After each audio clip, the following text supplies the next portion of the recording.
L'autre actualité de ce journal, c'est cette fermeture annoncée de plusieurs magasins de l'enseigne Chaussexpo. Dans la ligne de mire de la direction, 28 magasins, soit 88 salariés en attente d'être licenciés d'ici la fin de l'année 2017.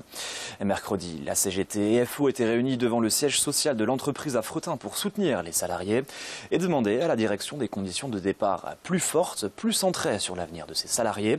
En cause, notamment, des indemnités de licenciement ne dépassant pas les 1 500 €. Une aberration pour les syndicats dans la mesure où l'enseigne va toucher 3,5 millions d'euros de crédit d'impôt compétitivité pour les 3 dernières années, mais également 1 million pour cette année 2017. Xavier Essili s'est rendu sur place.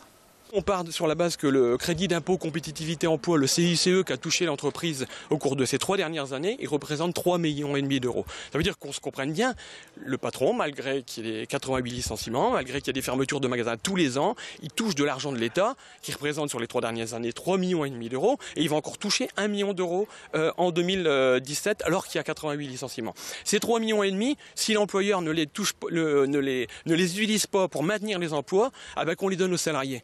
De nos salariés. Et grosso modo, on a compté, ça fait à peu près 40 000 euros. Ça ferait 40 000 euros par salarié. Et ce serait que leur dû, parce que c'est l'impôt des salariés en fait. On a pompé l'argent des salariés pour donner aux entreprises pour qu'elles licencient. Ça, c'est complètement inadmissible.